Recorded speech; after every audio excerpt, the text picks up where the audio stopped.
messages except Margot's. So I can, right, okay. I think. Yeah, so I see Pauline's, I see Anne's, I see, okay, it looks like it's flowing now. Great. Lovely. Okay. Well, this is you know, high-end production and action in it. So why don't we go ahead and get going? You ready? So you and I will be running the thing today, Anne. So let's go for it. Yeah. I'll let Tip know what's going on. Hey, Morena, Tip. We're going to go ahead and get started, and I'll just leave your camera on, Tip, and I'll bring you on when I'll bring you up first, probably. So just hang in there, okay? That's right. All right. So Morena, good morning, good afternoon, good evening, wherever you are. We welcome you to the MI and Beyond conversation. And I'm Joel Porter. I'm one of the hosts of Motivational Interview and Beyond. Steve Rolnick is a little bit in transit right now, and he is going to join as soon as he can get logged onto Wi-Fi. So he'll just be dropping in. So I'm Joel. I'm a clinical psychologist. I'm based in Christchurch, New Zealand. One of the you know, with Ange and Steve, we have fun doing this webinar and asking questions and hanging out with our colleagues and friends and trying to understand things. So we're going to start off. Ange and I are going to get the ball rolling, so to speak. And Ange, why don't you introduce yourself and let everybody know who you are and where you are? Sure. My name's Ange Watkins. I'm based Cardiff in Wales. I used to work with Steve Rolnick back in Cardiff University. I'm really privileged to be supporting this webinar. So really glad to be here with everyone today. All right. So this is this webinar today has been a question that I know that Steve and a lot of people in the Motivational Interviewing Network of Trainers and probably around the world have been, I think, initially surprised by and now real curious about. And that is, how is it that an approach like motivational interviewing can travel so well across so many borders and cultures and languages, and people seem to move towards it and find utility and helpfulness in helping people engage in and create change in their life. Excuse me. I've had the fortune to do, like many people, I've had the good fortune to do training pretty much around the world with translators in areas very different to myself in motivational interviewing, and consistently, you know, would get positive feedback about the approach. And I've been trying to figure out, what is it about MI in particular that seems to travel so well. And I've had some thoughts. I don't have the answers, but I certainly have some thoughts about that.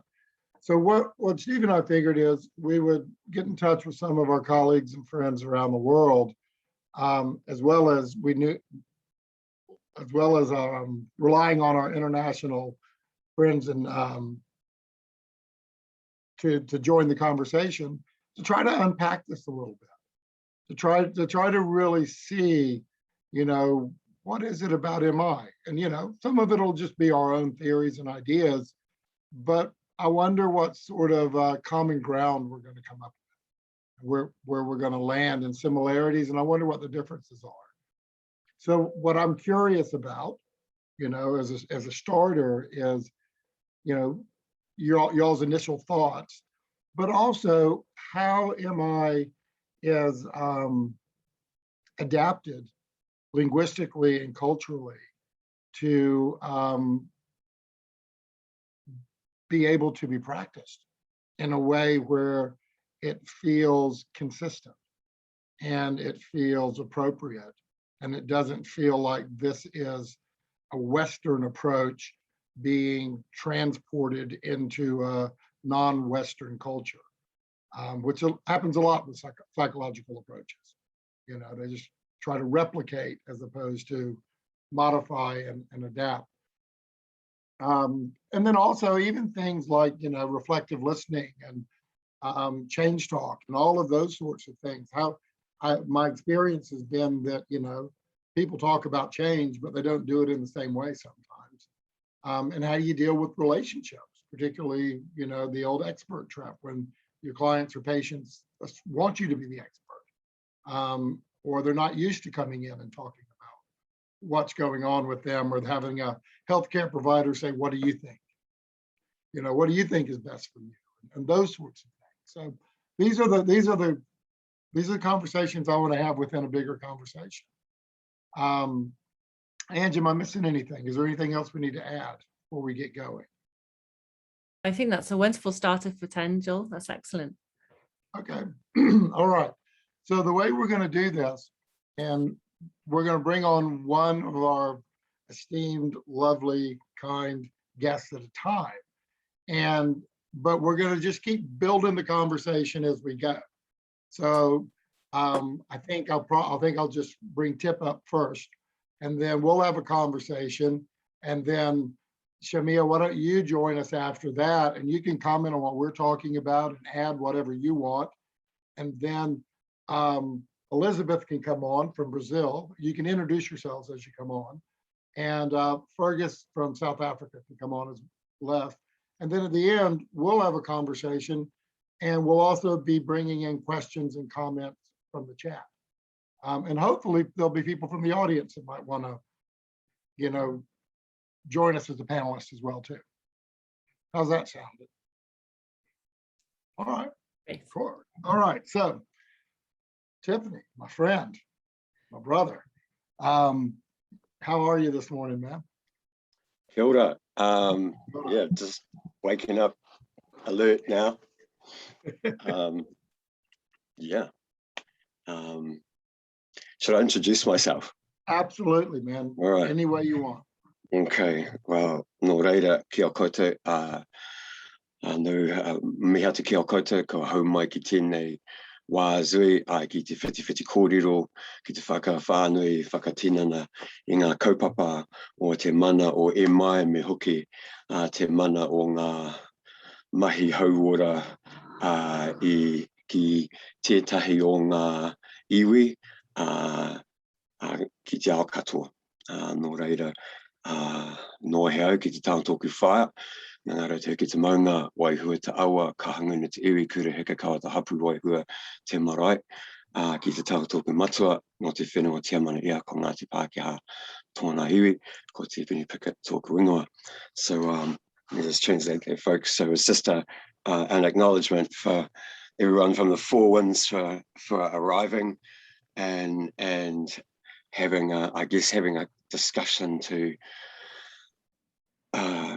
flesh out, whakatinana, to flesh out, to whakawhānui, sort of expand the kōrero about sort of what is it about MI that seems to work well across the borders. And I introduced myself. So Ngāngaro Te Hiki Te Mau is my mountain, Waihua is my river, my Kura Hikakawa is my sub-tribe, Kahangunu is my tribe, and Waihua is the name of my marae, which is sort of like I'm going to put it, my home complex, so to speak.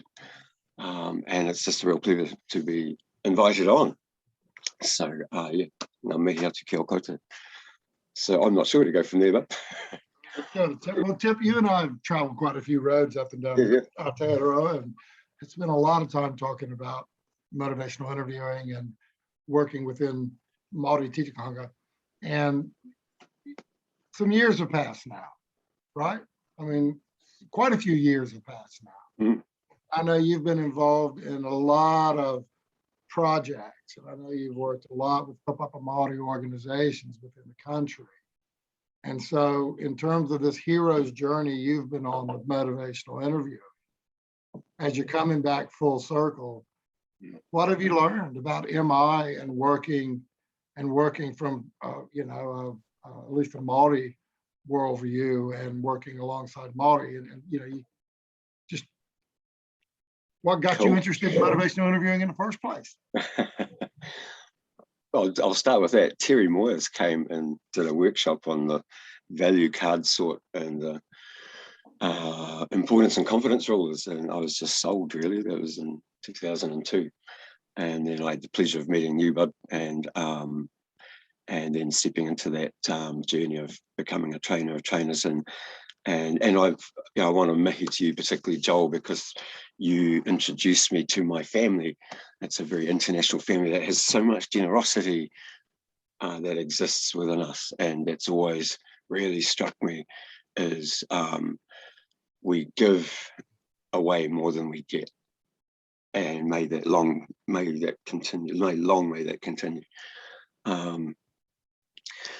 So in New Zealand, I suppose biculturalism or Māori live in a sort of a colonized society. So use of Māori practices and healing practices, and then use of Western practices can be a really delicate dance. I asked this kaumata, sort of an elder, what he thought. He knew nothing about MI, but he was very steeped in the knowledge of things Māori, and I asked him how he saw motivational interviewing and how he saw healing practices Māori, and his answer was, well, tikanga, which is sort of practices Māori, has its own whakapapa, which means genealogy, and has its own mana, which sort of means influence. I'm sure motivational interviewing has its own genealogy, has its own influence. Just allow each to sit in their own influence without trying to impose one on the other, or Māoriify one or Pākehāwhai the other, as we would say. And that gave me a really deep understanding that they could exist alongside each other and have a relationship that didn't have to be about imposition of one or the other, or trying to fit one inside the other. And so I guess for Māori, we have a process of engagement called the pōwhiri, and it's our way of changing states from unknown to known, unsafe to safe, from the darkness to the light. And so when I looked at our pōwhiri process and looked at the processes of MI fitted so well within, I could do our Indigenous process of engagement and then hold a conversation for change. But what was really important was that people would experience the beauty of this process of engagement that we have as Māori. And so I guess over the years, having worked with both Māori and Western is here in Aotearoa in New Zealand, that for me, every time I have a session, I start with a whakatau or a pōwhiri,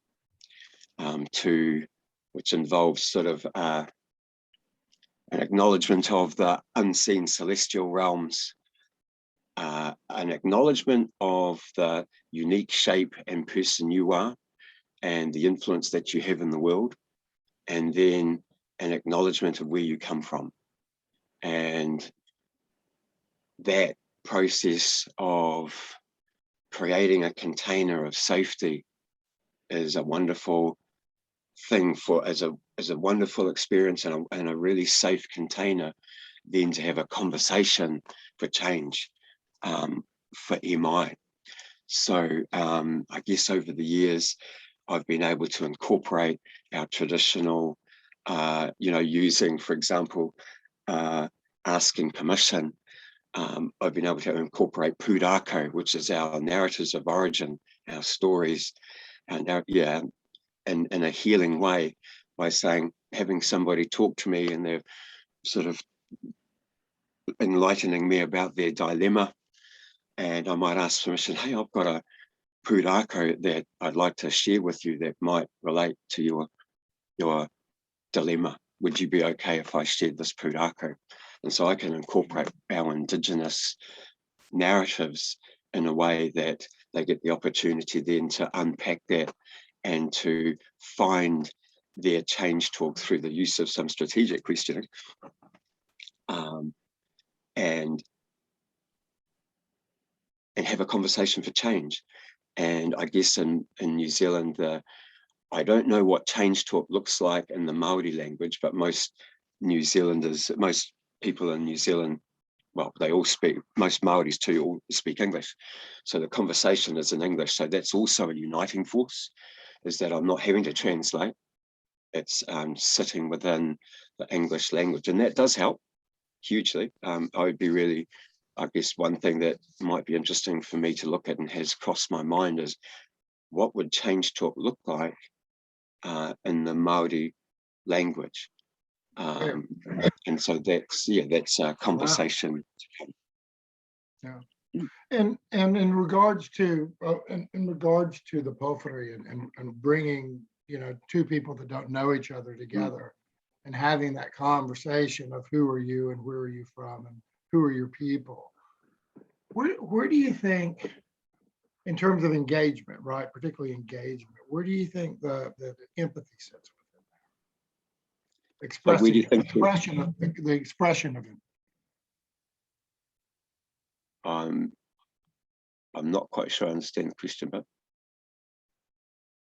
well, one of the things, let me go back. Maybe I should have framed up this question a little bit differently. One of the things I remember Steve talking about a few years ago at a conference down in Melbourne was rapid engagement of motivational interviews. Oh, yep. Right. And my thinking about that was, well, it's rapid empathic engagement. It's what makes, it's empathy that makes the engagement rapid. So that's when he was doing his 2080 rule and working with you. Probably you even do this with your Pākehā clients, but with Māori clients, you do the pōwhiri, the whakawhaka, and you want to get to know. And I'm just kind of wondering, I guess I'm just wondering out loud, and it might not even fly. What would be the Māori construct for empathy? How's that? Let's go from there. How would you describe that from a Māori perspective? I think that's where I liked Matua Pat's kōrero, was that I didn't have to create constructs in Māori that would represent Māori. So I could allow each just to sit in their own influence. And if there was anything, I'm sort of locating motivational interviewing in that conversation for change within the process of engagement for Māori, within our pōwhiri process. So the conversation or MI doesn't change at all, but I'm locating it within an engagement process that is really holistic and with a view of time. We call it mā te wā, and the right time and the time that it takes. So which is a bit like, if you behave like you've got 15 minutes, it might take all day. If you behave like you've got all day, it might take 15 minutes. So you locate yourself in the knowledge of the kaupapa, the importance and gravity of that conversation is given the time to allow the time to just unfold, of which some of that is me introducing myself and where I'm from, just as I have. And normally I would have done a karakia and sort of acknowledged the unseen celestial realms, and I would have acknowledged the Sky Father and the Earth Mother. I would have acknowledged those that have passed, those ancestors of mine that have passed. I'd have acknowledged that person and where they come from. and their sub-tribe and their iwi, and maybe their waka, their canoe, their ancestral canoe. So I would have had a process where I could let that person know, you're seen, I see where you're from. And that process of connection then creates the container for me to have that conversation of MI without, and keeping the integrity of the model of MI also intact, if that makes sense. So I'm not trying to translate one over the other. No, I mean, that makes great sense, Tip. I mean, it's almost like, empathy is a Western construct. I mean, the word is, right? But I think the experience is universal. Yeah. But you don't even, maybe within Māori, you don't even need a word for it because it just exists. Yep. And I think it's a great place for us to begin the conversation. Yeah, come on. Yeah. And then we'll come back and we'll jump right in. So if you think about the 4 processes, we spent most of the time, what you shared about was engagement. That's right? it. So I'm not trying to guide the conversation along the 4 processes, but it would make sense. It'd be culturally congruent in general with what we're talking about, you and I. Well, I suppose the use of pūrākau, the use of the narratives of origin creates a platform for that conversation too, creates a focus that's a narrative of change that people can locate their change experience in, or their, and relate that. And if you're Māori, that just speaks to you. I can't explain what that is, but it just makes sense. And absolutely. so use of that also sort of bringing in our narratives of origin, but doing things like asking permission to tell that. So there's always that sense of, I want to emphasize a person's autonomy in there, or in Māori we call it tino rangatiratanga. There's sort of sense of agency in the world. So those elements of MI are also part of that, which might not necessarily be part of tikanga of things Māori, but as a lovely way that MI has that introduces my culture into that space of what MI is too. I just want to mihi back to you about the work that you've done and what you've taught me, and it's greatly appreciated. So the student has become the teacher, and that's the way it should be.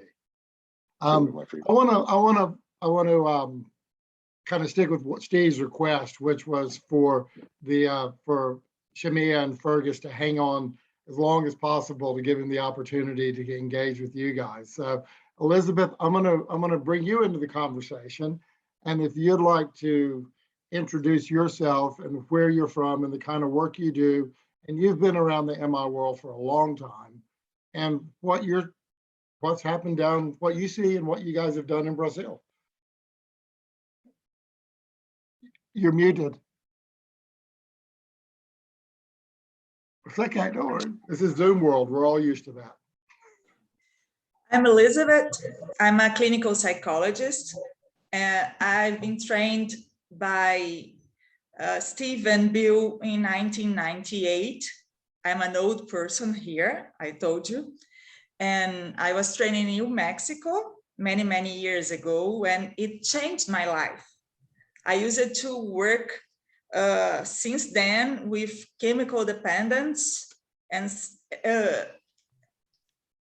psychiatric diseases as very severe, like people that try to kill themselves, or people that are with bipolar disorder or in a psychosis state. And it changed my life because it was like a gateway for my guilty. A gateway for my guilty for not treating what seems to be the more severe diagnostic.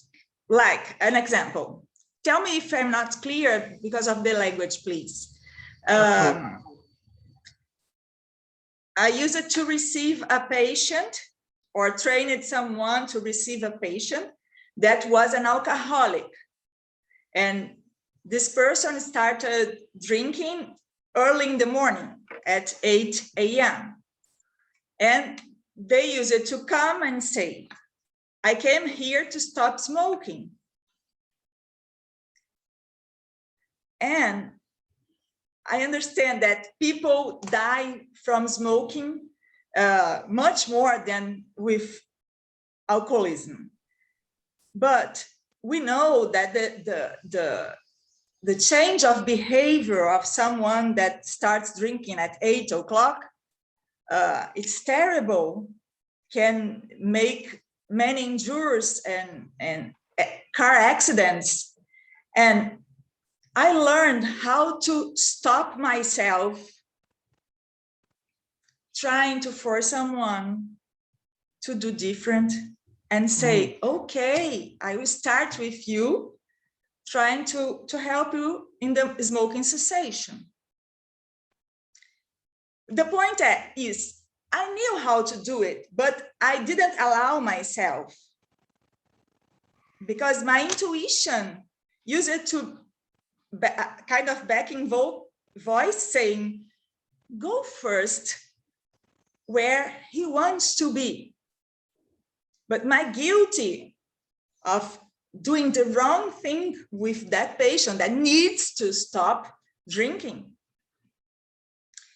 it was terrible. So train people and use motivational interviewing changed my way of being too, because I had to think about respect more the liberty and the other's choice, because I believe on that if you do motivational interview, you have to change yourself too. And I think Steve asked us to talk about things that helped.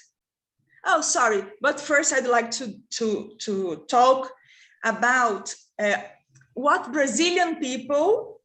I think Brazilian people is so attracted by motivational interviewing. That was the first question. Okay. And Brazilians are Latin Americans. I don't know if you know lots of people, Latin people, and we talk like that, we hug, we kiss, we express ourselves with some intense of being.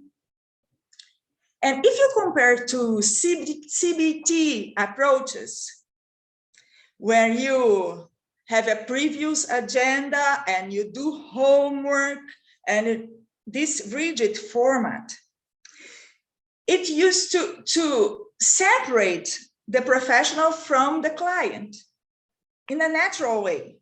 And sometimes Brazilians feel that it's too cold. Lots of times I have Brazilians that go to United States or even England and say, I need to do therapy with you because here everybody's too cold. And I say, well, you don't know people from motivational interviewing, because I think that we are different than the others.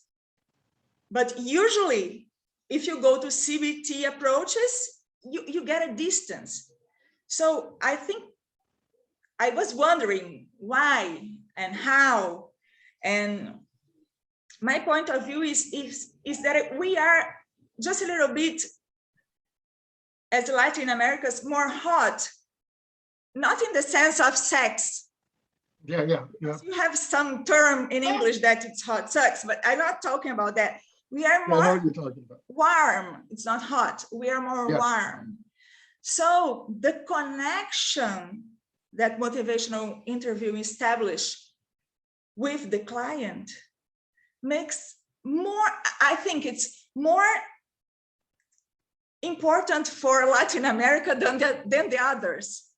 So Elizabeth, when you're talking about the connection that you make, and I think I have a pretty good sense of what you mean by hot. It's just an energy that's there. That's the clear express of affection. Yes, it radiates. So when you talk about connection, what are you talking about? That type of connection, and how does MI fit with the way that Latino Americans connect? What do you think it is about that?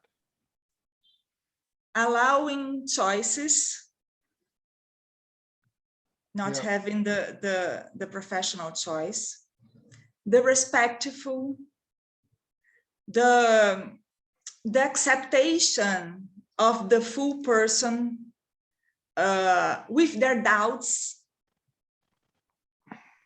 because So that acceptance. yes, in the past we didn't allow people to have doubts. Yes. Yes. Yeah. Yeah. Okay. Okay. So Okay.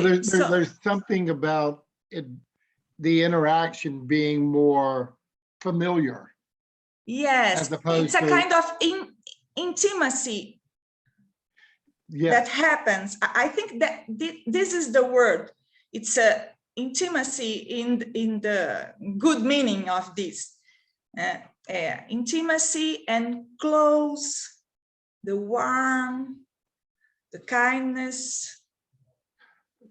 And I would link that back to what Tiffany was saying about the pofari and the coming together, and having been in these experiences, it's a very intimate experience, particularly if there's a hongi that happens. And if you're going to touch heads and touch nose and share a breath together, with somebody you may not know that well or at all. But but there's something about that intimacy. I think that's a beautiful word, Elizabeth, about that, because it is a very intimate experience that we have with the people that we get the opportunity to work with. Yes. And there's yes. something about MI that can hold that intimacy. Okay, Is there something? And, I think, and it might have to do with sort of the spirit, as you were saying. yes. It seems to have something with the spirit. And about the approach, I thought about two strategies that I have in the Stephen, I think it's one of the first books, Health Behavior Goodness, Change. I remember that book. Yeah. Yes, Health Behavior Change, 1999. It's a copy. It's a legal copy, because in 1999 we didn't have Amazon to bring books to Brazil. So I knew about the book and I got the copy. And in this book, that it helped me a lot. That there are two strategies that helped me a lot. One of them is the strategy for multiple behaviors and single behaviors. Do you remember that? Yeah. This chapter. And when someone come to you and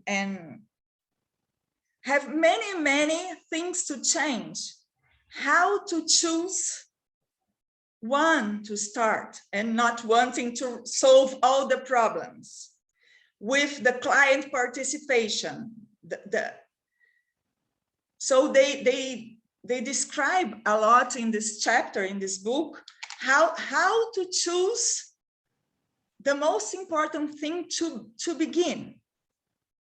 And for me, in my clinic practice today, it makes a great difference, because people that comes to an inpatient clinic, that's where I'm a director, when they come, they think they are coming only because of the symptom. Oh, I had I tried to kill myself. Oh, I came here to treat this. And our target is to propose something like, let's rethink life, because someone that tried to kill themselves, someone that tried to himself, sorry, they are not eating very well, they are not exercising very well, they are not having social support very well. So we try to put on the table other things to rethink. Yeah. That are very, very necessary for a good result. So we use multiple behaviors and single behaviors, and also exchange information in this book, they propose not to talk, give information, but exchange information. And this turned my head too, because it brought a sense of mutual constructing if you are exchanging information. With that, I don't know if you use this strategy, but I believe you do. And that we have to elicit from the patient, provide for the patient, and elicit through the patient. Right. So these two main ways of approaching that includes multiple behavior and single and exchange information, of course, with the reflections, amplified, simple, double. These three, I think it's the most important in my practice to go ahead. I have a question about that, and I think those three strategies are all about working with people in collaboration, in partnership, honoring autonomy, really listening to what people have to say, and interacting with them in a way in which you're moving towards them and not telling them what to do because you're trying to understand. So when you train motivational interviewing and you practice motivational interviewing in Portuguese, and are there modifications or different ways that you have to offer reflections or ask questions or things that you do different linguistically than it's written in English? No, and okay. I found funny when you talked about, we think that it's a Western approach, because for me, it's completely close to Brazilian approach. Okay, good. Perhaps you become more Latin people after MI, you know? Perhaps so. Perhaps so. Between MI and moving to New Zealand, maybe maybe I'm not as Western as I thought I was. I hope not. Okay. So basically, the translation is very straightforward. Yes, yes. When you're training people in motivational interviewing. Yes, I don't have problems with that. It's very similar.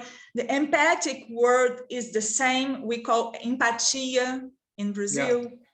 Compassion is compaixão. It's very similar. Okay. Okay. Cool. So hey, Ange, Steve said he should be here in about 5 minutes. So let's kind of look at the chat and see where we're at. And are there any questions or comments that we can move into? I'm just trying to save YouTube for Steve because that's what he wanted. He's delighted that y'all are here. And I was interested in some of the passing chat when Tiffany was talking. Someone said this is very similar to some working with some people in Africa as well too. So some of these things are kind of universal in some ways, which is really interesting to me. So there was lots of chat and nods from the panel on what you were saying there, Elizabeth. So a lot of agreement. Matt's Hogmart, our friend Matt, said we're all smiling with recognition now, Elizabeth. When you talk about how practitioners of motivational interviewing are warmer and makes for better connection, I like it. It is so it's the Latin approach that we've adopted, I think, to make MI work. Elizabeth Carter. Elizabeth, you're so right. MI changes us as much as it supports people in the work supports people in the work to change. Yeah.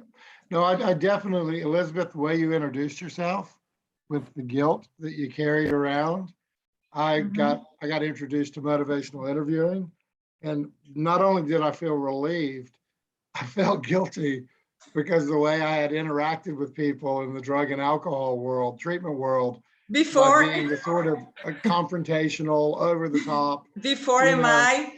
How Yeah, many it's very much- doubts? Yeah, but knowing that there was something not right about that, but not knowing what else to do. And so I kind of think I'm doing, all the MI training is a way of paying it back, paying it forward. We some we way. regret sometimes. Yes, yes, I was definitely with you on that. And I wonder, and as we keep the conversation going, as clinicians, and Tip mentioned that, there's something about, MI initially that intrigued him was the values card sort and the importance of confidence rulers. And then he dug a little deeper and saw, though, actually, this is a pretty deep well that really worked. Train overshot the station. Oh, no. Ha, bloody ha. So I don't know where that leaves us with Steve. He's sitting at a station, and knowing Steve, he's pretty frustrated. And he'll join us when he can. So I'm just going to keep the conversation going. This is it's the fun thing about this webinar. We don't pretend to be something we're not, for sure. So, hey, Shamil, how about I bring you into the conversation, just in respect to time. And again, we carry the conversation past the time. No problem. So why don't you introduce yourself, tell us where you're from and the kind of work you do, and whatever you want to share about motivational interviewing and how you use it and how it fits with the world that you exist in. Okay, so I'm Shaima Ali, and I'm very honored to be here tonight. It's almost 9 p.m. in Cape Town, South Africa. I am based at the University of Cape Town, and I work alongside Fergus, who will come on shortly as well. I am a training and curriculum coordinator for the South Africa ITTC, and I work on a postgrad diploma in addictions care. I do some lecturing there, and I also train motivational interviewing. So my work experience with MI is using it in clinical work, but mostly in training healthcare workers across our country. And I must admit that feeling of guilt that Elizabeth spoke about, I also had it when I worked with clients. I'm like, oh my gosh, I did that. What was I thinking? But thinking about this and reflecting back, in South Africa, or in my experience, our healthcare system is so overburdened. And this stems from the past traumas of apartheid, and that all that's carrying through to where we are today. And so in our healthcare system, we just want to fix our clients. We don't have a lot of time with our clients. In the rehab facilities, you maybe have 3 weeks or 21 days on average. And so when I first got introduced to Emma, I was like, how do I stay with this person, but I only have this limited amount of time with them? And so we push our clients to stop using, to not relapse, and it just doesn't work. And so when I came into MI and got trained in MI and used the different approaches, I saw the changes within my clients. So I could see that on a clinical level. But I just want to flip this onto training healthcare workers. And I must say, when I trained for 2 days, day one is a lot of resistance. And it stems back to my own experiences as well. Healthcare workers are telling us, listen here, I cannot stay with where my client is at. These people need to get onto their treatment and move on. And that was their mindset. They just wanted to be the expert. Clients need to do as they are trained and need to follow the programs, whether this is substance use or any health conditions.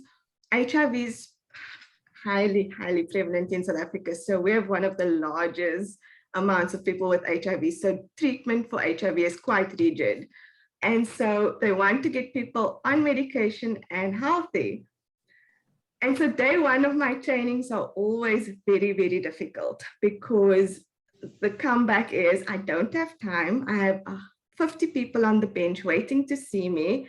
I have 15 minutes per client. Where am I going to fit empathy, compassion, staying with where my client's at and treat them all at the same time. And that first day we roll with it and we go with where they are at and we tell them that MI is not actually rocket science. It's stuff that you're already doing. And by the end of day one, you can see the light bulbs going on for them. They're like, oh, okay, this is a person-centered approach. And you know what sticks out for them is the spirit of MI.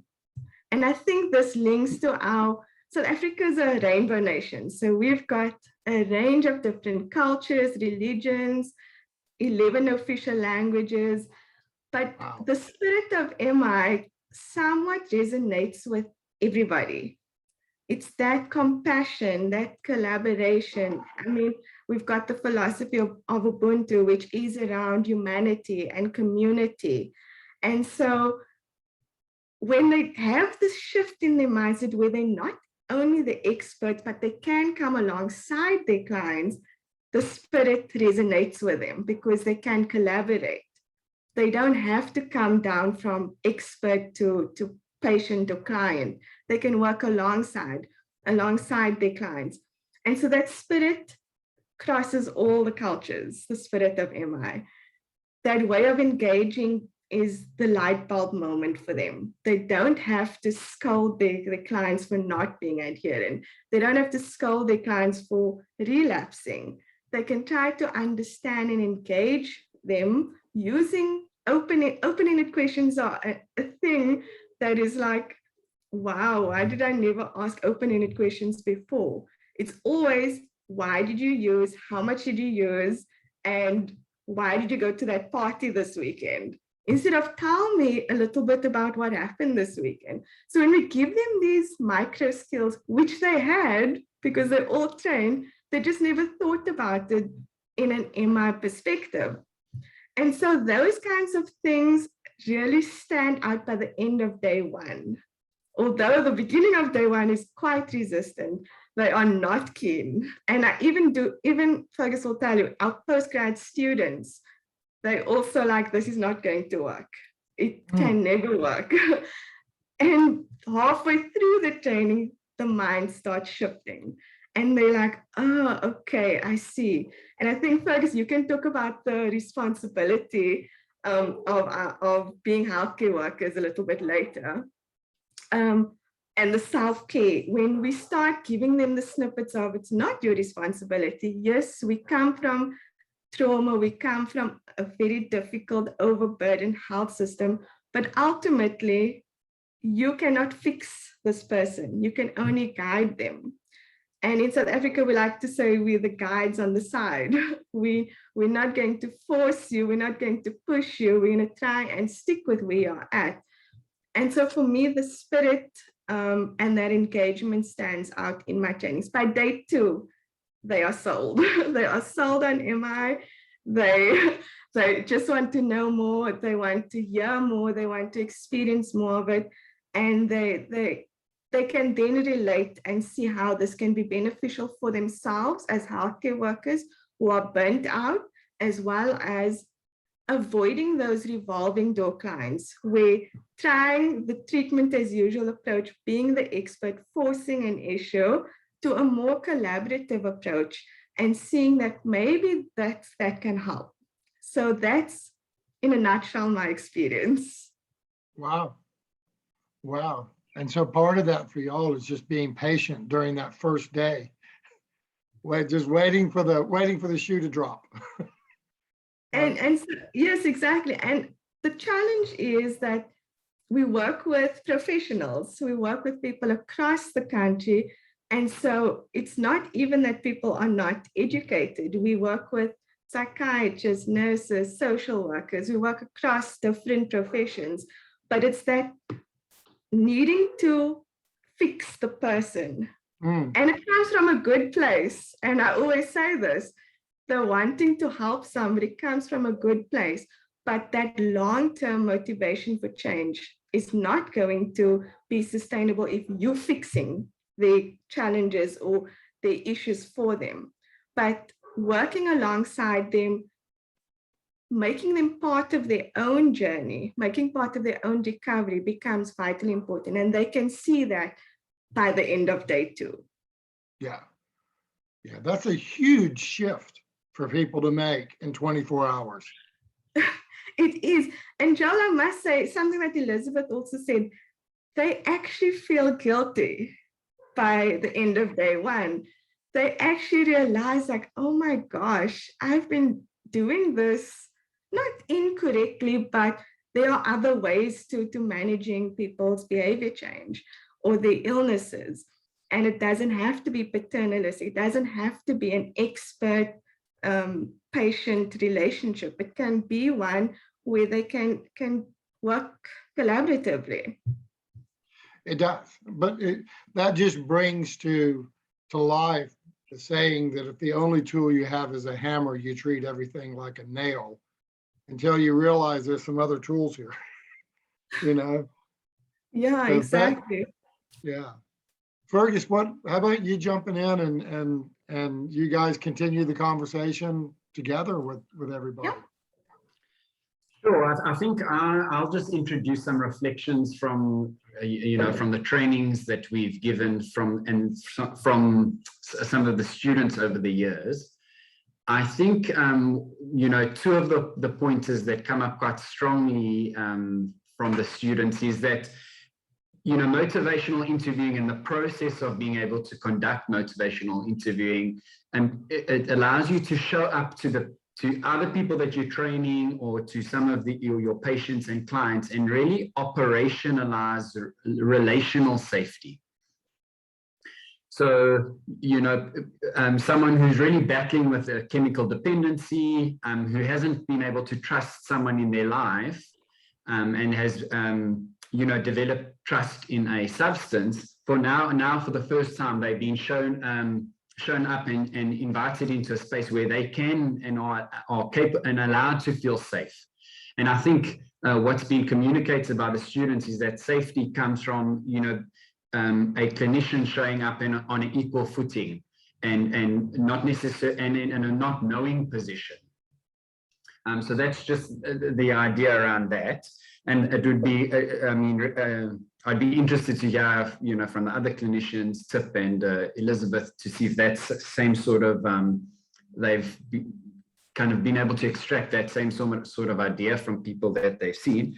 I think another comment that, Shahima and I have really seen a lot is that certainly the clinicians that we train find a felt sense and almost a relief in the shift of responsibility that they get from not having to paternalistically solve and rectify the person's difficulty with substance use, but they find some relief in being able to shift that in an empowering way to the people that they see and they treat. And that once that they are able to kind of lean into that felt sense and that shift is a form of self-care that they see in their practice, particularly in our, I can speak for our system, particularly in our overburdened system. These clinicians then are able to see that a lot of the agency needs to come from clients, and that's ultimately empowering, especially if they're equipped with resources within their community and, say for example, some relapse prevention and CBT skills. So those are definitely two, massive points that our students love to kind of reflect on with us. I'm just having a look at some of the ideas that I was writing down as some of the other speakers, and then I'll just touch on another one that definitely from my own perspective, and I can't speak for everybody else, but I think that there is some sort of global language in a lot of the concepts that MI utilizes. So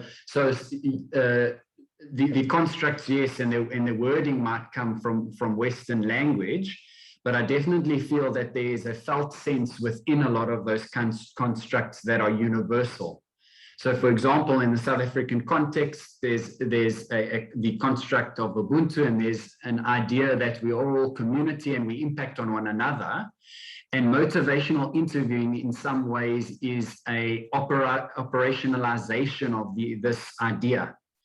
And so, I think in our context, that's why it is able to be taken on, and motivational interviewing is quite easily taught. Is that it is something that can be embodied quite easily, because these ideas are universal and global. That's just an idea that I have. I mean, from my years of training, I'd be interested to hear some reflections on that as well. So I think motivational interviewing is still in its infancy in the South African setting, and needs to be disseminated a lot further. But it's already some of what we are seeing with our students is promising. So I'm excited to see what's to come. Yeah. If I can just add, sorry, Joel, I just remembered something. We also trained quite a lot in a region called KwaZulu-Natal. So the language spoken there is Zulu. And often in the trainings in these rural areas, so I only speak English and Afrikaans, but as I'm doing my training, I always have somebody who translates, and they all agree on the concepts in the Zulu language. And I love that, Wow. that they could translate from English to Zulu and all kind of agree on the concepts, because as Fergus said, it's universal. So I like the translatability of MI.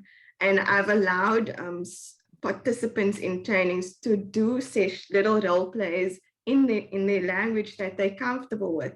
And then I'd have moderators who speak English and that language kind of go around and just check that they are still sticking to the MI skills and practices, and usually they get it right.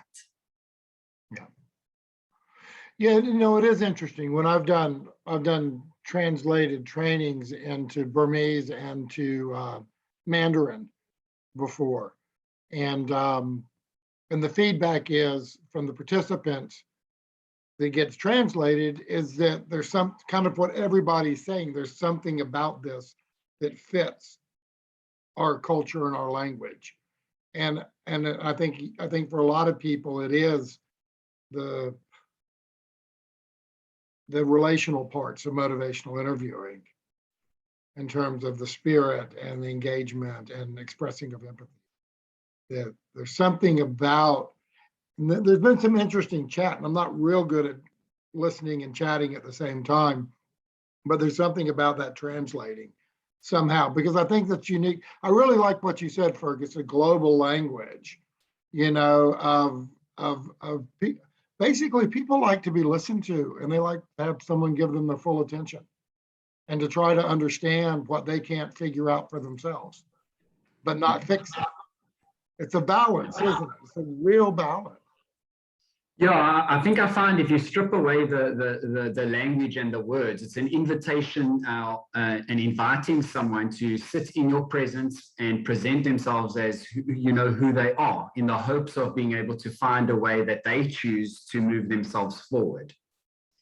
And that process is relational, and that's what I think the beautiful aspect of MI. A lot of the other modalities rely quite heavily on wording. I'm just thinking off the top of my head, like,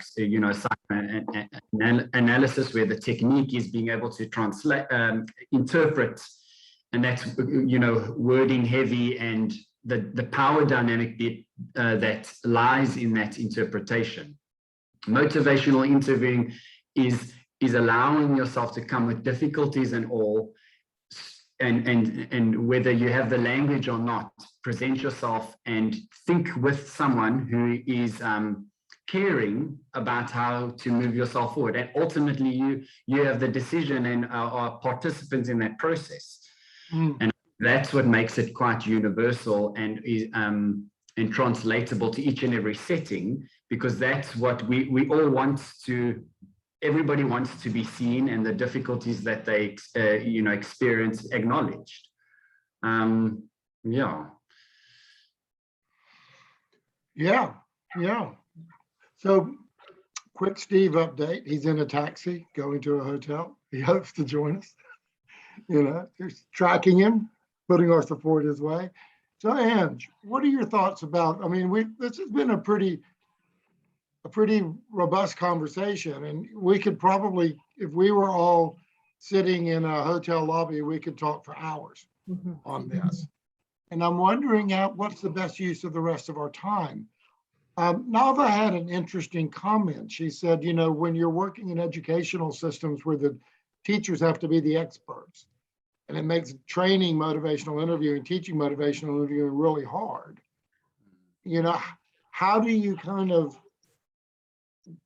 smooth that out a little bit, right? And so both the teachers feel like they're doing their job, but they can actually, because a big part of teaching and training MI is demonstrating it in your interactions. And Shamia, you touched on that beautifully, which is you just sit back that first day and roll with it using your MI skills. So how do we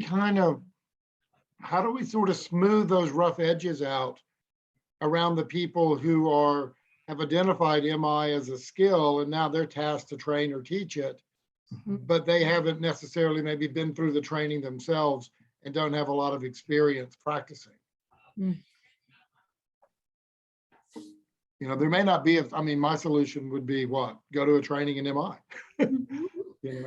Yeah, I was just thinking about what Elizabeth also said about when you've been in an MI training and you start working and using MI, you change as a person. And so, intrinsically, you've got these qualities, but just being in a training, it becomes more conscious, where you're more compassionate, you're more empathetic. And even just in our working teams, just collaborating with people and engaging with them differently. So the same goes for our training. So Fergus and I started doing online trainings, which is another mind shift for us, because having people in front of you is just more relational and it's much easier to engage with. And then online, you've just got names or sometimes no names. And so we often have to rely on our MI skills and strategies. So putting out those open-ended questions and finding out from people. So using the elicit, provide, elicit. So you literally have to use your MI skills within teaching MI as well. So that has worked for me. It's actually using the MI and demonstrating it in the way that you engage with your colleagues, as well as with the participants. Right. Well, that's a really good point, is that if you're on a faculty or you're in a clinic and you already have some MI proficiency, in other words, don't try to sell it to them, kind of let them experience it. So that's one strategy, Nava. Be the change you want to see in your organization. And Elizabeth, I was just thinking about it, online training in Brazil, where that intimacy and that interpersonal connection, the touching and the hugging and the that intimacy. How do you bridge that when you're looking at a screen with 15, 20 people?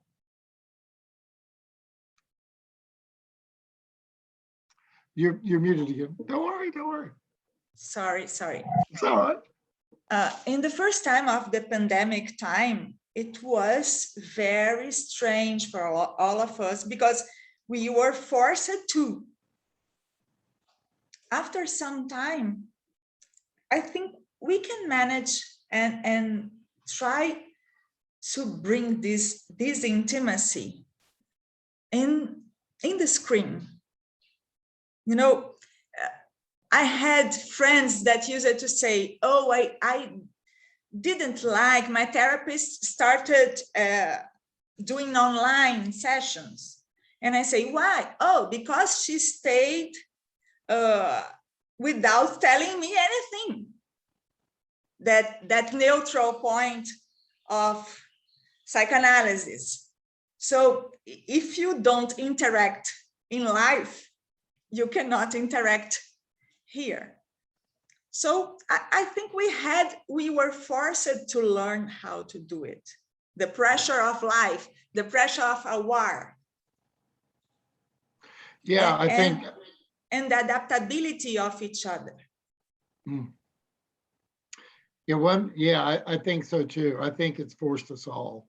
And you know, in terms of utilizing motivational interviewing and training, and I've done training recently in Singapore and the Philippines, where I'm using technology to bridge cross culture and all of that, is finding ways to get people involved, even if it's like, does anybody know how to do a poll?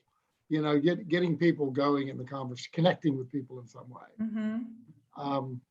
So I have a question, and I'd be really interested in what y'all think. So it's about reflective listening, right? So reflective listening is, as many people in the MI world know that have been trained in MI, is a core skill in kind of doing motivational interviewing with people. And, you know, and particularly the more complex reflections and the deeper and the more attuned the reflections are, the better.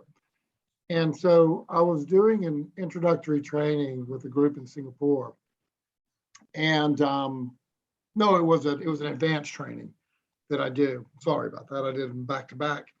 And it was a small training of about 11 people. And so we created a nice intimate environment for people to share. And one of the physicians who had had some previous training face-to-face with me a few years ago had some thoughts about reflective listening in Singaporean culture.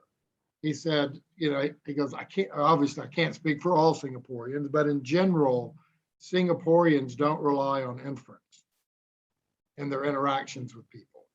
So rarely will you get people kind of inferring what somebody may have said or maybe meaning behind that, or things they may not have said yet, because we tend to respond exactly with where people are at and the way we communicate. And so reflections are in some ways making an inference, right? Particularly if you're continuing the paragraph, inferring to what the person, there he is, hey brother, might have said. So we'll bring Steve on and maybe we'll come back to this. You there, Steve? Hey, you're Joel Porter. There's two of me up there. You're muted. Buongiorno.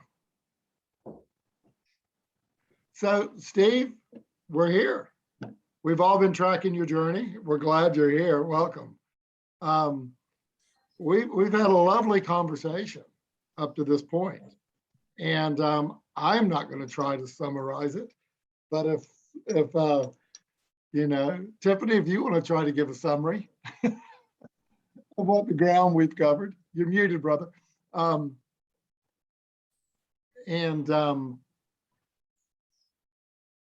would be good. I was going to ask you to do it anyway. Gosh.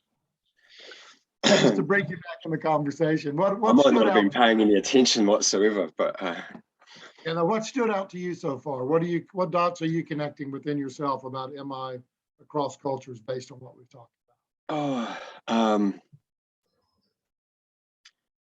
I think listening here, it's the use,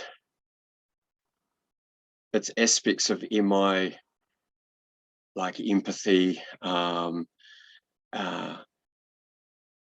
of the ways that we have that in the spirit of MI sort of reduced power differential, that honor another person's knowledge.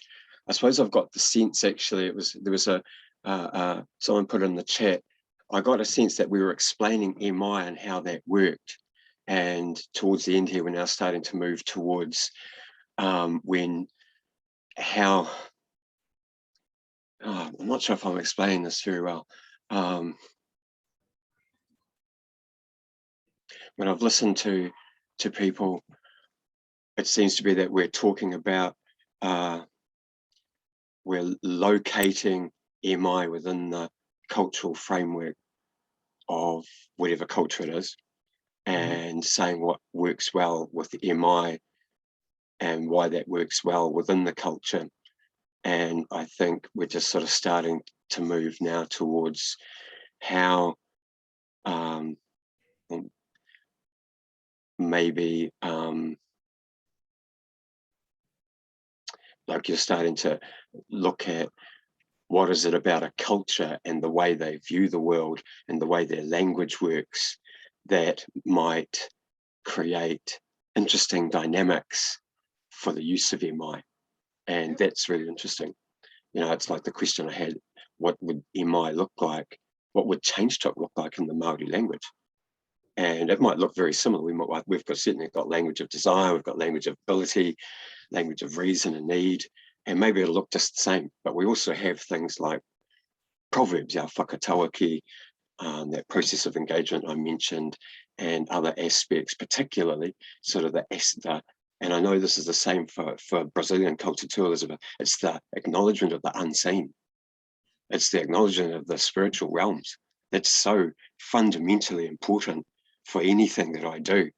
And MI, for me, the spirit of MI and the way of being of MI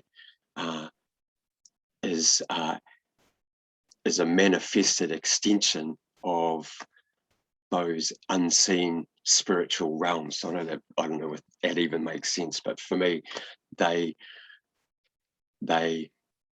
meet very well. This partnership, sort of acceptance, compassion, and evocation, for me, sort of fit very well as ways of being. And I guess what I've learned for working for Western organisations and their Māori organisations was most Western organisations work on the biopsychosocial approach, whereas we have the Te Whare Tapawha, the biopsychosocial spiritual, and the spiritual underpins everything. So when we're having conversations with people, we have a talk about Māori ki te Māori, the uniqueness of who I am, and the life force of who I am is listening to the life force of who you are. So those pictures, those flashes that you get, those senses that you get, maybe I've got an ancestor coming to visit that's having that's giving me some information about this person. Like those sorts of things become really important in a language of change, and particularly in a Māori context where all of that needs to be included. And that's probably got nothing to do with the question that you asked. We're not worried about that. I think that was great. And I was curious about, you know, what sticks out to people. How about some other people? What are some of the things that, you know, as you reflect back on the chat and on the conversation, don't forget about it, but this where I was going, we'll just kind of bring Steve into the conversation, but I know he'd probably like to get a sense of what kind of dots have been connected, or what kind of connections have you made within yourselves, reflecting on this international conversation. It doesn't matter who, you can just jump right in.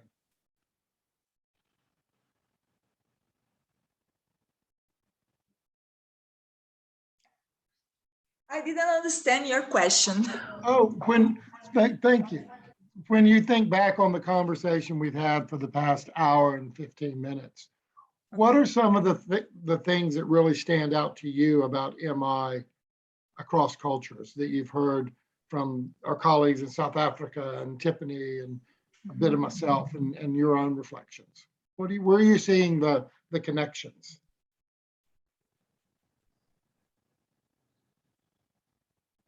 My reflection is we are the same.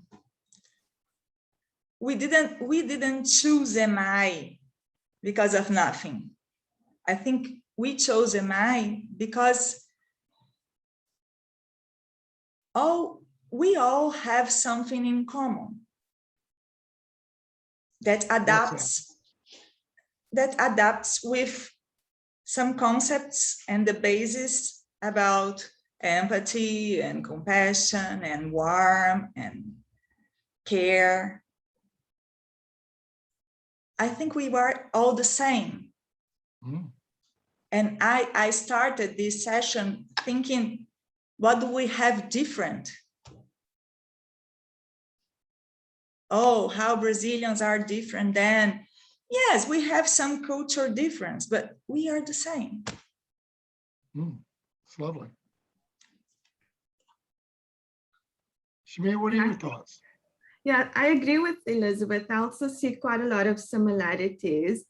But I think what I'm realizing now is, as an MI trainer, is how much more empathetic I need to be with my participants that I'm training, as well as my clients. And looking and listening to Tiffany, taking into consideration not just the biopsychosocial, but the spiritual as well.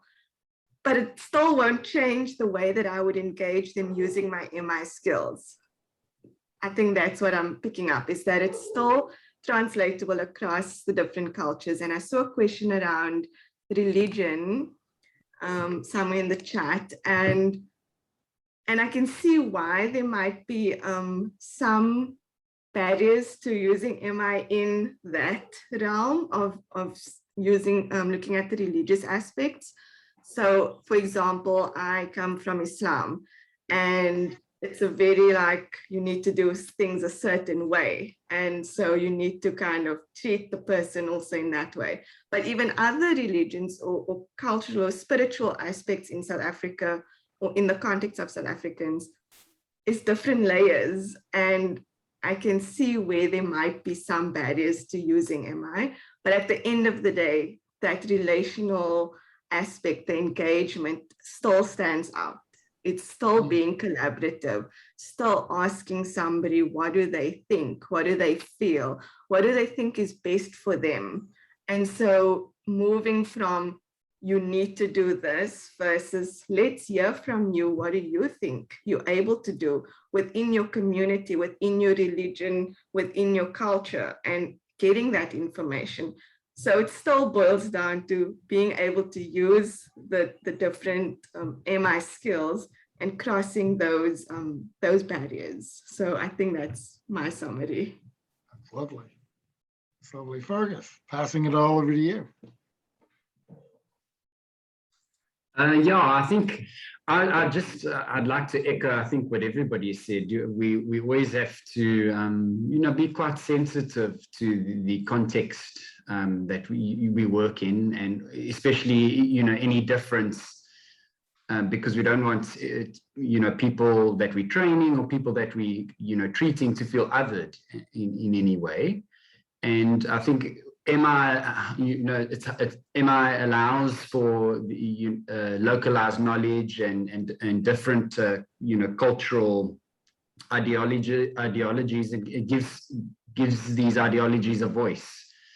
So we have to, like I'm sure we all have been on the call, we have to remain sensitive, because in remaining sensitive, it allows and acknowledges the clients that we work with, to be who they are, and acknowledges their history and the struggles that they brought into the room or into the training. And, once that is seen, we are able to move forward together and collaborate in a partnership. So I think what we've all said really rings true, true in my experience, and we have a lot in common with the work that we do. Yeah, MI almost has some built-in safeguards that helped us just respect individuality across a wide spectrum of humanity. Ange, what are your thoughts, Ange? You've been sitting back diligently taking notes. I'm real curious about what's going on in your mind. She has the full summary. Yes. I'm a student of MI, so I am a complete newbie to this. So I'm just fascinated. And what I take away is what Elizabeth said, in the sense that we are the same, and the fact that MI appeals to us for a reason, in that, those common values, the way we connect with another person just on a human level, not necessarily on a treatment level, just on a human level. I think it resonates, and though it's transferable across cultures and languages. So I'm finding it really inspiring. I really enjoyed hearing from you and how you apply it in your different settings. Steve, why don't you say hello?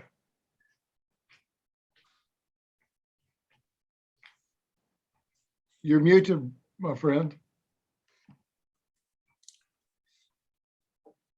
Looking at a Q&A from Jennifer Wyatt.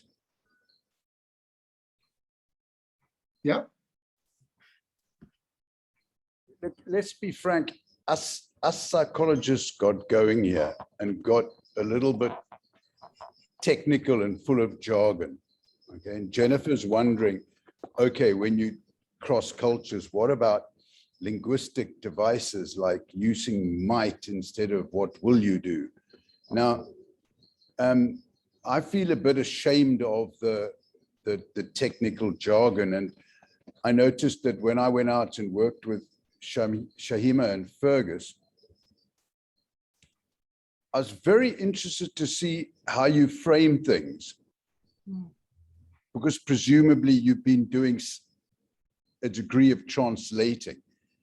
And I was fascinated when we ran a trainer's workshop quite recently in Cape Town, how you framed it as a guide on the side,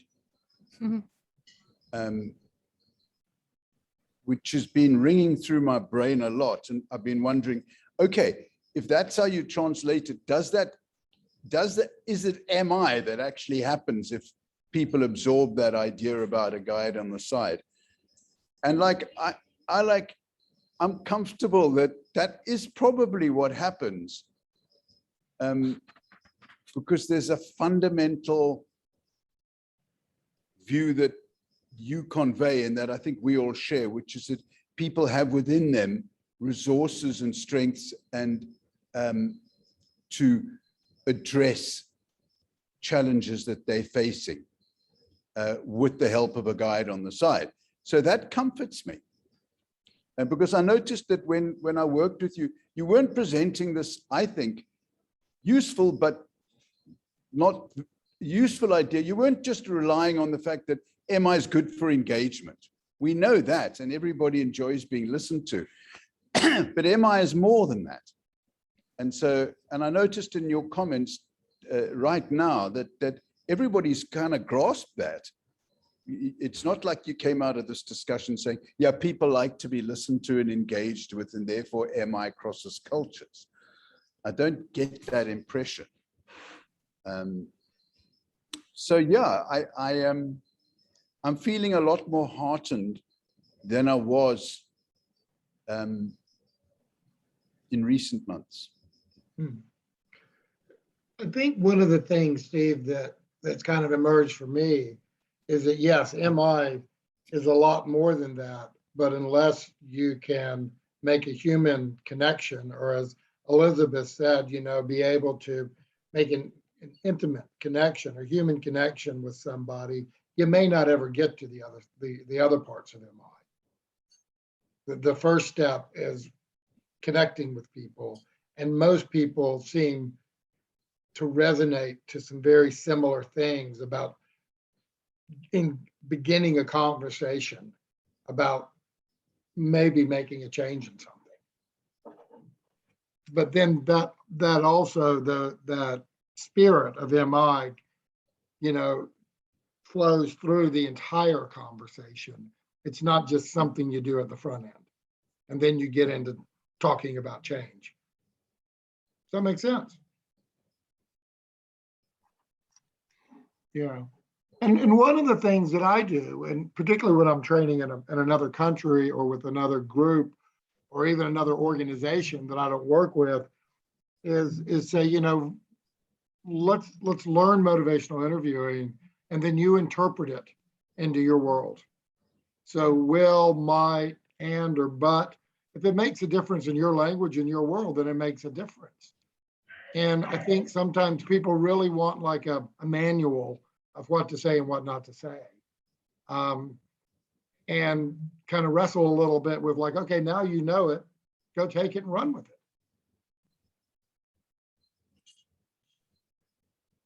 Yeah. So. So it's, I think what we've had, I'll pass it over to you just a second, Steve, to finish this off. I think what we've had is an intimate conversation. All right, go then. I see the finger.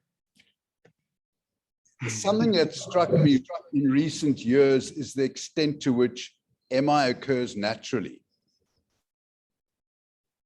and is practiced naturally by, you know, this morning I had the privilege of speaking to Ferguson Shahima will appreciate this, the coach who assisted Rassie Erasmus to let the South Africans win the Rugby World Cup, right? And I had the privilege of a fantastic conversation with him. What he describes doing with these rugby players is MI.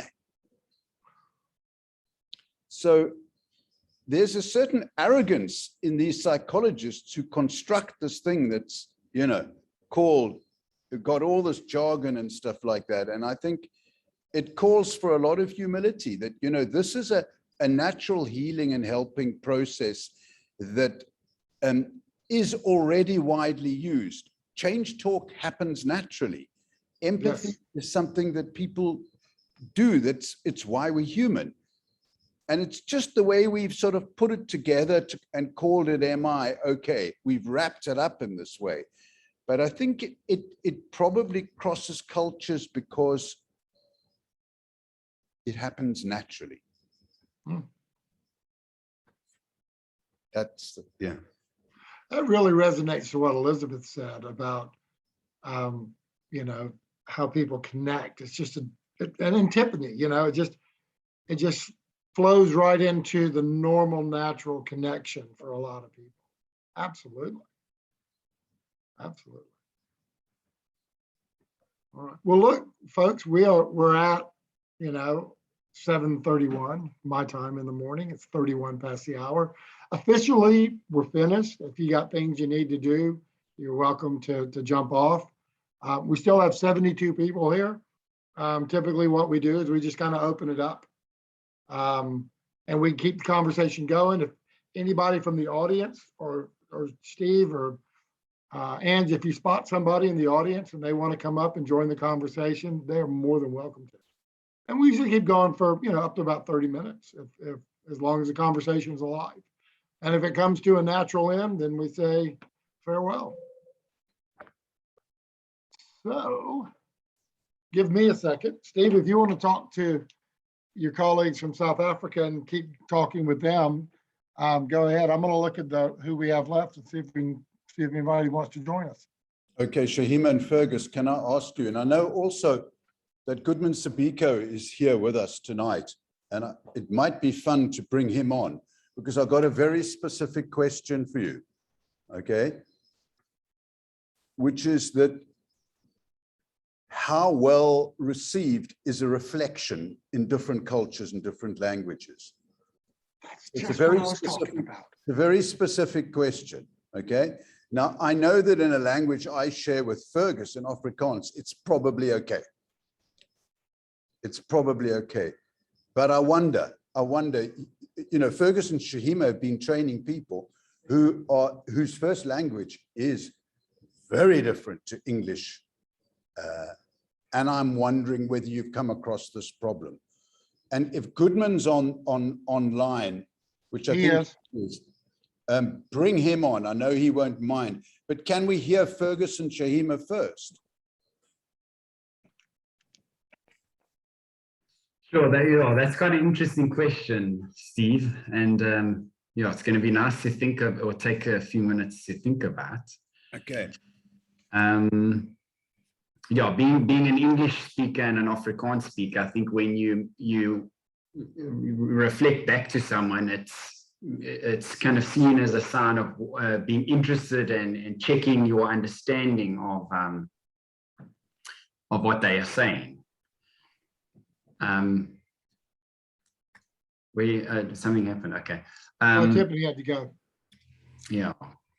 I think what I found in the training setting and the educational setting, there hasn't been any you know, asking questions about a reflection and any pushback So it would be interesting to, hear from someone who's home culture is a Zulu perspective, where we do a lot of the trainings. If that is, if checking in what someone has to say, and someone checking what you are saying is how they might experience that. Yeah. Steve, one of the things that I was saying, Is Goodman around? Have you he found him? can't come on. He can't. Just No, to another device. Okay. just kidding. So Shahima, Steve, what one of do the you things think? I was saying when you came on, I was just I was talking with somebody in Singapore, and he was saying that, Singaporean culture, within that, they don't do a lot of inference in conversation, and that reflections seem like you're making an inference about somebody. And so it's not a typical, I wouldn't say normal, but not a typical way you'd have in a conversation with people, that they wouldn't certainly infer something that the person hasn't said. So that's one thing about it. But they also said you can still work with it. You just need to do it in a culturally congruent way. There's Goodman. Goodman's on. Welcome, Goodman. Steve, only you can make me come out of. I was literally lying in bed watching on my iPad, but here I am. Yeah. But did you catch the question, which I think Fergus put quite nicely, which is like, in your language, how did you put it, Fergus? How does the You've muted, Steve. How does the use of reflection pan out? Right. So it can be tricky, right? And I think this is why, when it's the trick of translating the training to different languages. Shahima and I have been grappling with this for the past few years. So sometimes reflecting can come across as rude, or that you haven't valued what I've just expressed. So there has to be a degree of sensitivity and contextual understanding to reflect in a way that's respectful. And that reflection needs to be delivered with a measure of deference, to say, I'm probably wrong, but what I'm hearing you say is this. And that person then has the opportunity to feel validated by being given the opportunity to correct and adjust the understanding. And I think that's partly, Shahima can correct me, but for me, that's part of how you navigate that journey. But for example, for me, reflecting on something Shahima, from her cultural background as a Muslim female in Cape Town, some of the concerns she voices may be foreign to me or maybe other to me. So I need to check my humility and make sure that she has sufficient space and power given to her by me and by our interaction to correct me and then to move forward in that way.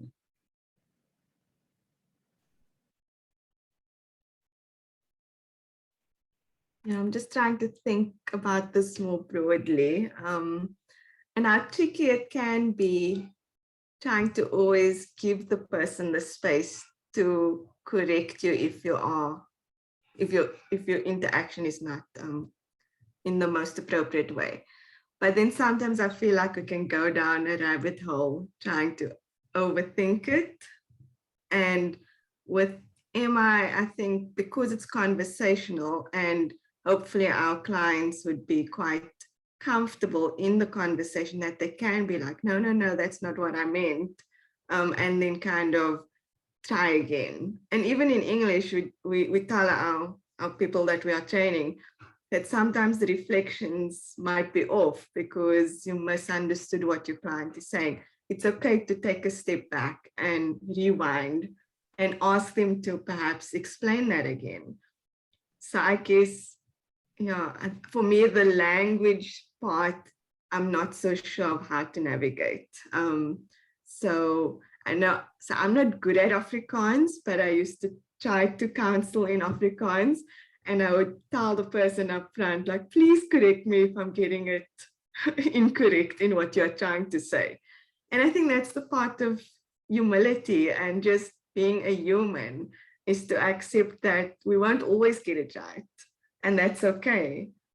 But yeah, I don't know if, Goodwin, I'm not sure about the translating into Zulu. I did say earlier that often I had the group decide on what the most appropriate Zulu concepts or words are to describe some of the MI skills or strategies or how they do it.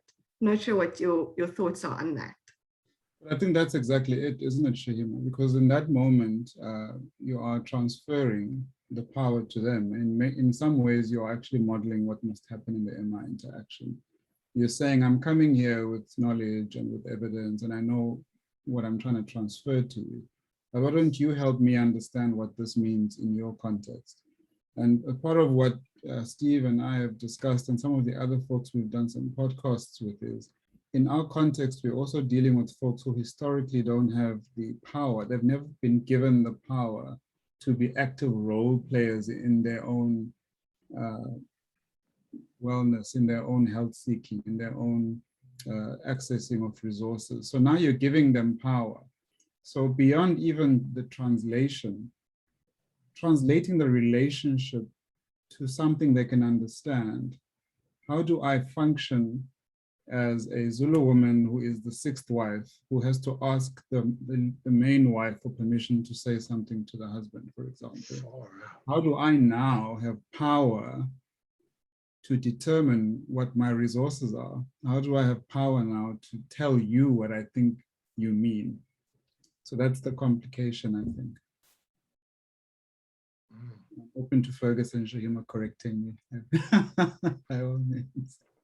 Well, Goodman, you just took my head to another universe, and just that transaction that you would have with a woman who's the sixth wife, and what that would take for her perhaps to even get permission maybe to go see a psychologist.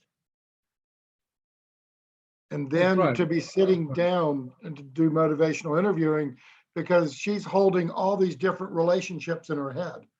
That's right. About how she answers. That's right. So this is the other dynamic we speak about in our context. So I don't mind using myself as an example. I'm an MD, PhD. And so I function as a head of division, as a director of ITTC. But internally, I'm still that not good enough Black South African. So when it comes to interactions where I'm meant to assert my power, I must grapple with, where do I put that side of me that feels inferior in this position? How do I assert this role? So, but for me, I can intellectualize that because I've been cultured to do so. So many of these folks don't have the same resources to shift the focus of the interaction. So it's something that we need to think about. And I'm hopeful that hopefully as we do some research and uncover these interactions, we can start looking at what does that role translation actually mean for the person who is sitting across from you.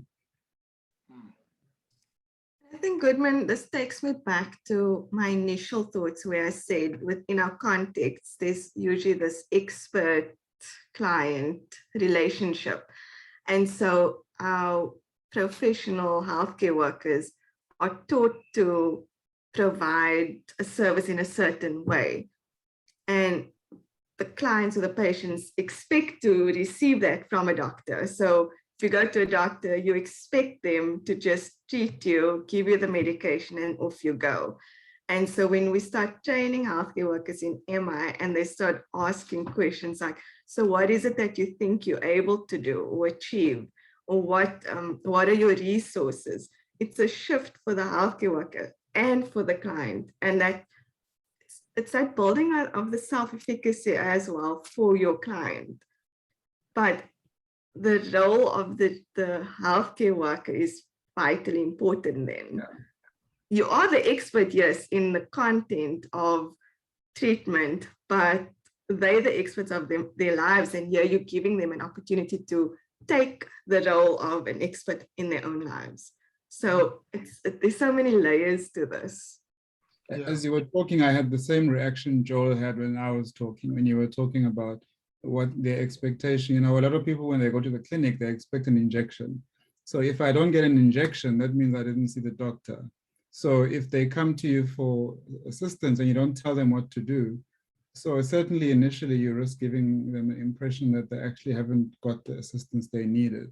So to make that shift, especially in an initial session, obviously in follow-up sessions you can achieve more, but in that initial session, to create a value add in the short time you have is the challenge, isn't it?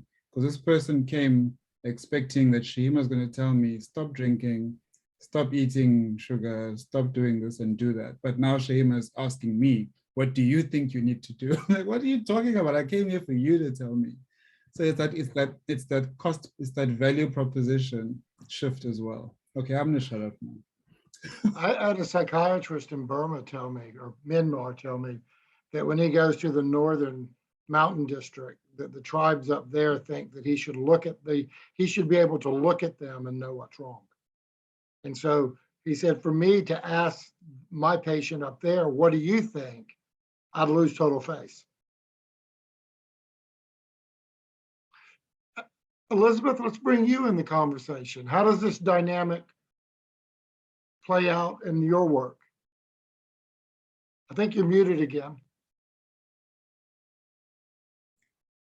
About the reflections, it was the beginning of this discussion, isn't it? And the expert kind of dynamic, the complexities that can be when people come to see you. Yes, as I told you before, I think the words, they are not so different than Portuguese from English. When you say reflection, in Portuguese it's refletir, it's the mirror. So I don't think it's hard to make this translation. And I think the point of the expert is essential.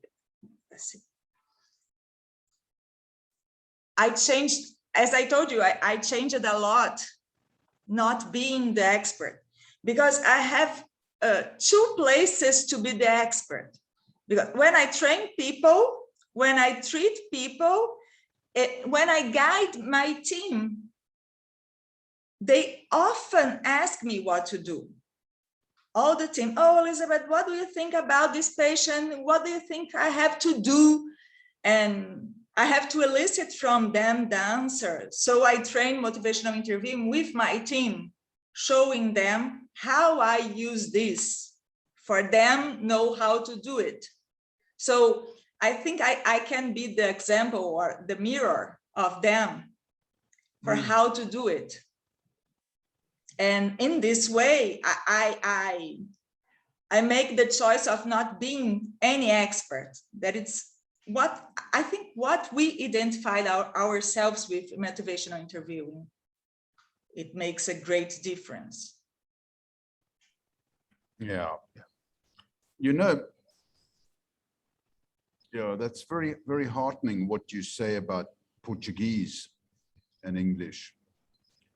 And it strikes me as quite challenging what Goodman and Shahima and Fergus have been saying about some cultures. And you know what just struck me listening to this discussion is it would be nice to gather, look, in English and apparently in Portuguese, there's a musicality to using reflections in these conversations. Can I just put it that way? That if you're just asking question after question after question, the music is a bit jarring. And so for us in a kind of Western English speaking world, and it appears in Portugal as well, Portuguese language as well, there's a musicality to having more reflections and questions.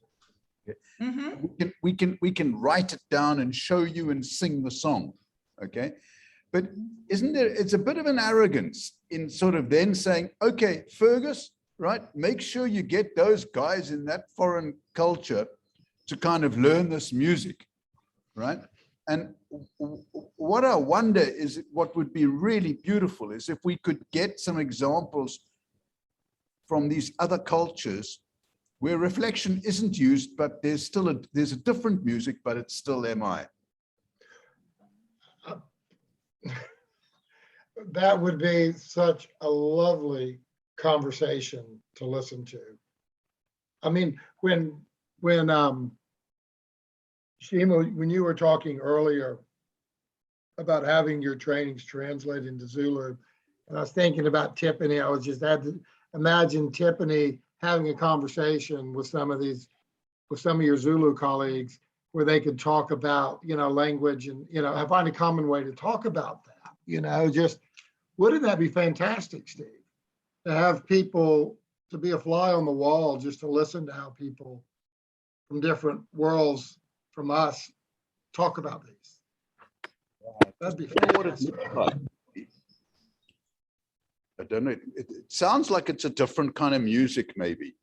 Yeah. But the music won't be discordant, and you might still say, because you know that the culture, like Goodman knows the culture and he knows the language.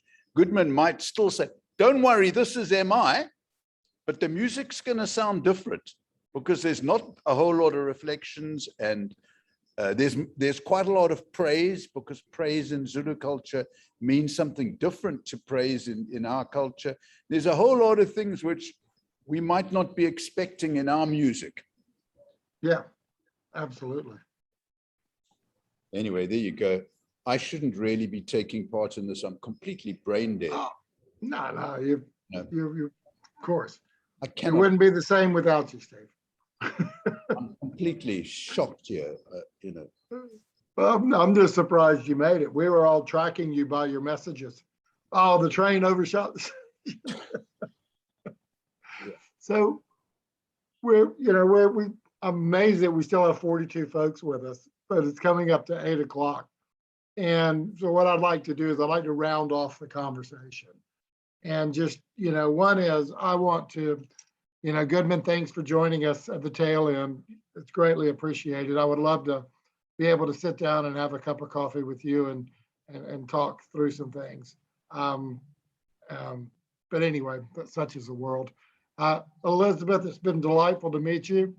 We've probably crossed paths, but never said hello several it's a times. long time. So maybe next time I get to see you in person somewhere. Yes, for sure. That'll be delightful. But Thank you for the invitation. I adore it. Oh, I'm glad you responded in kind. Ferguson, Shima, thank you so much for coming on board. Lots of takeaways for me from this one, in terms of how I think about motivational interviewing. And sometimes I think motivational interviewing is more of the way we think about working with people than what we actually do. And I don't even know if that makes sense, but it's given me a new way to think about change and interacting with people, which is to rely on the skills that we have as human beings. Anyway, but thank you all. I've enjoyed this conversation immensely. There's so many directions we could have gone, but I guess we had the conversation we were meant to have. So if anybody has any closing comments, please join in. Ange, Steve, anybody. It's been a real pleasure, privilege and pleasure to learn from you and listen to you today. So thank you very much for giving your time so generously to join us. Thank you. All right then. All right. Well, Thank you all. Thank you all. Bye. And good may night. our paths meet again. I don't apologize for getting you out of bed, okay? Good night. Goodbye, everyone. Bye-bye. Bye. Lots Steve, of love. hang out for a second. Steve and Ange, hang out for a second. Okay. All right, cool. Well, I don't care if everybody else is here. Glad you made it, man. It wasn't quite the same without you here. So I'm glad you showed up. Yeah. And Yeah, Shahima and Fergus don't necessarily, I was comforted by the knowledge that they don't need me to facilitate